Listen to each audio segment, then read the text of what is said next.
नमस्कार, मैं हूं आपके साथ पूर्णिमा मिश्रा। हमारे खास प्रोग्राम क्या कहते हैं नरेंद्र मोदी में आज आपको सुनवाएंगे प्रधानमंत्री का वो ऐतिहासिक भाषण जो उन्होंने 20 फरवरी 2022 को उत्तर प्रदेश के हरदोई में दिया। अपने भाषण में प्रधानमंत्री ने कहा कि माफियावादियों की सरकार में एक बड़ा गोरख धंधा जमीन पर अवैध कब्जों का भी चलता था। इनके नेताओं के गुर्गे किसी भी जमीन पर अपना कब्जा समझने लगते थे, लेकिन डबल इंजन की सरकार ने इनके इस धंधे का शटर भी गिरा दिया है। साथियों, हरदोई के लोग ये बात जानते हैं, अत्याचार, आतंक और छल कितने भी ताकतवर क्यों न हो जाए, सच्चाई के आगे वो टिक नहीं सकते। आप याद करिए, 5 साल पहले माफियावादियों ने यूपी का क्या हाल बना दिया था। व्यापारियों को व्यापार करने में डर लगता था, राहजनी, छिनैती, लूट आम बात हो गई थी।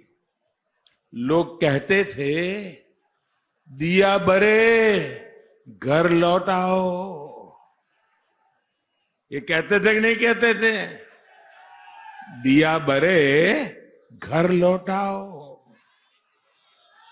हरदोई वालों ने वो दिन देखे हैं, कैसे इन लोगों ने कट्टा और सट्टा,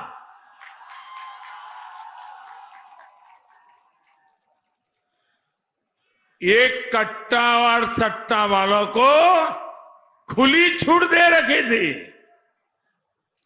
हमारी माताएं परेशान रहती थी कि बेटे बेटी घर से निकले हैं तो रात शाम को सुरक्षित घर लौट आए, कोई दुर्घटना उनके साथ न हो जाए। अपराधियों को इन घोर परिवारवादियों की सरकार का पूरा संरक्षण होता था। लेकिन हरदोई की जनता देख रही है कि आज कैसे सबका हिसाब हो रहा है। हिसाब हो रहा है कि नहीं? बराबर ठीक हो रहा है ना? माफिया, अपराधी खुद जमानत रद्द करवाकर जेल के भीतर पहुंचे हुए हैं। भाइयों और बहनों, बुरी तरह चुनाव हार रहे इन घोर परिवारवादी अब जात पात के नाम पर जहर फैलाएंगे। लेकिन आपको केवल एक ही बात याद रखनी है, एक ही मंत्र, यूपी का विकास, विकास, विकास, देश का विकास, विकास, विकास। ये वो लोग हैं जो कुर्सी के लिए अपने परिवार से भी सबसे लड़ जाते हैं। इसलिए ये घोर परिवारवादी किसी जाति या समाज के लिए भी नहीं हो सकते। साथियों, यूपी में आपने जिस डबल इंजन की सरकार को आशीर्वाद दिया है, वो किसी एक खानदान की सरकार नहीं है। कोई कह सकता है क्या कि यूपी में खानदान की सरकार है?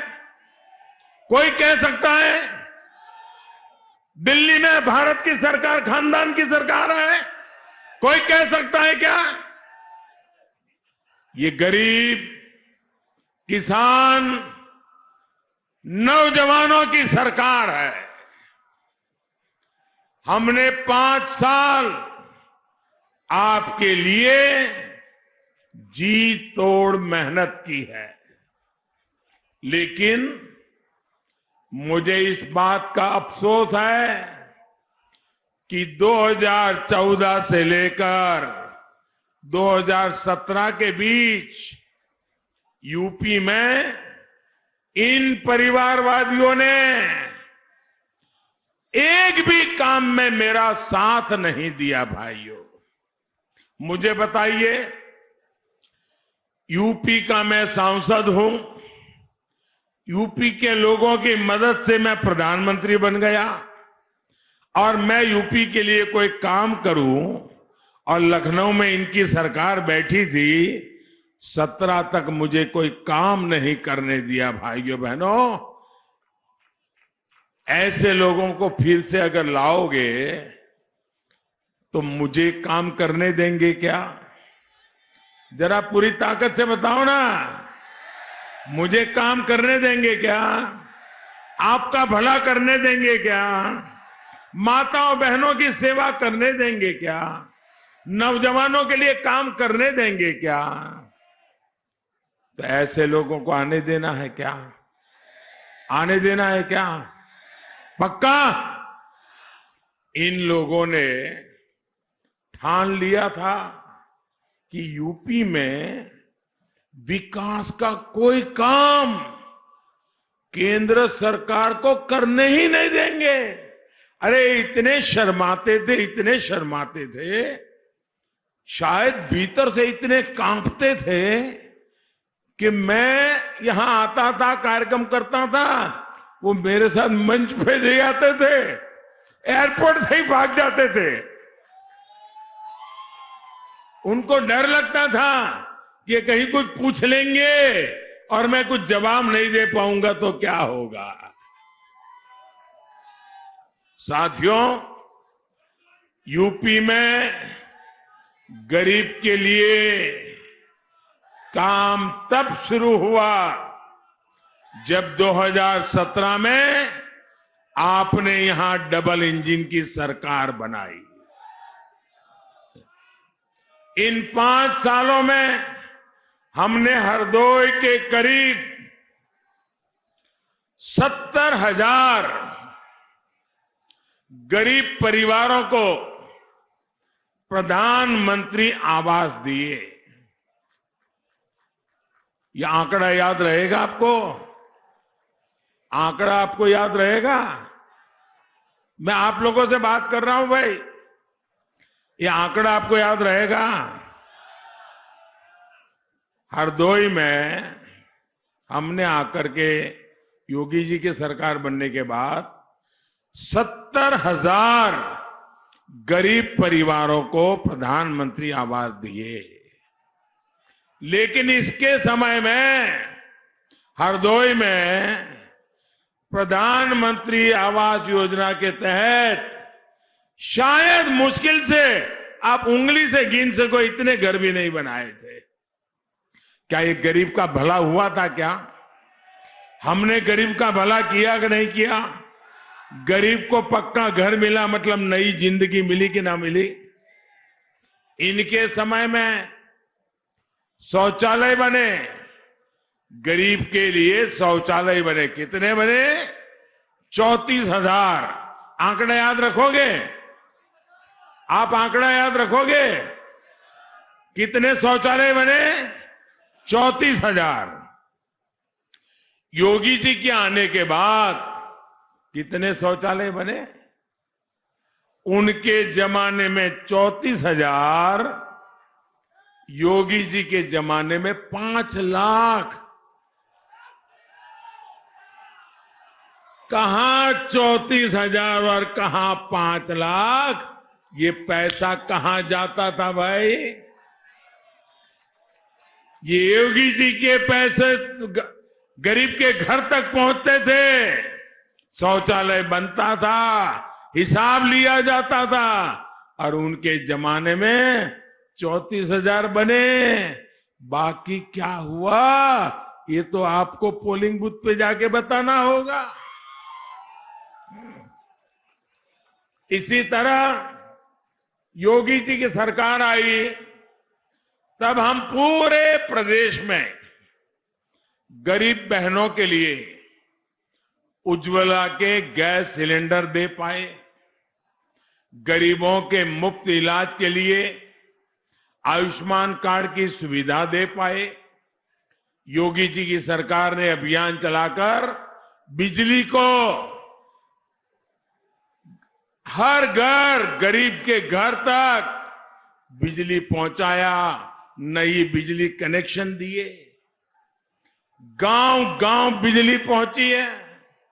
लेकिन भाई और बहनों, जिन्होंने तब आपके घरों को अंधेरे में रखा, सिर्फ अपना घर रोशन किया, वो आज आपसे झूठे वायदे कर रहे हैं।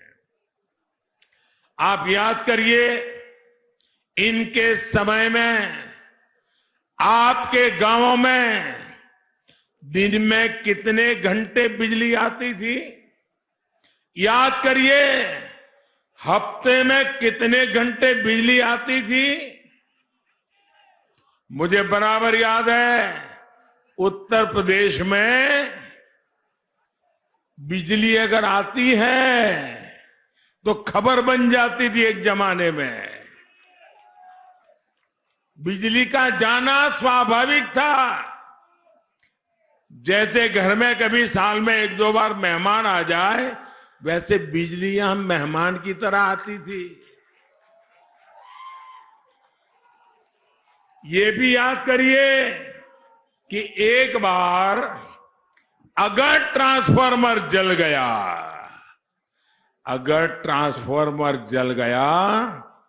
तो कितने महीने लग जाते थे और कितने कितने बाबुओं के पैर पकड़ने पड़ते थे और पता नहीं कितनी कितनी दक्षिणा देनी पड़ती थी, कितना प्रसाद चढ़ाना पड़ता था, तब जाकर के एक ट्रांसफार्मर रिपेयर होता था। ये गौर परिवारवादी आपको बिजली नहीं, बिजली का झटका देने के लिए तैयार बैठे हैं। जिनके काले कारनामे ही अंधेरे में फलते फूलते हो, वो परिवारवादी कभी भी प्रदेश को उजाला नहीं दे सकते। साथियों, माफियावादियों की सरकार में एक बड़ा गोरख धंधा जमीन पर अवैध कब्जों का भी चलता था। इनके नेताओं के गुर्गे किसी की भी जमीन पर अपना कब्जा समझने लगते थे, लेकिन डबल इंजन की सरकार ने इनके इस धंधे का शटर भी गिरा दिया। स्वामित्व योजना के तहत हम गांव में ड्रोन के जरिए जमीनों का लेखा जोखा तैयार करवा रहे हैं। आसमान से जमीन की नपाई हो रही है और जमीन के मालिक को मालिकाना दिया जा रहा है, प्रॉपर्टी कार्ड दिए जा रहे हैं, यानी दबंगई और कब्जे का खेल खत्म।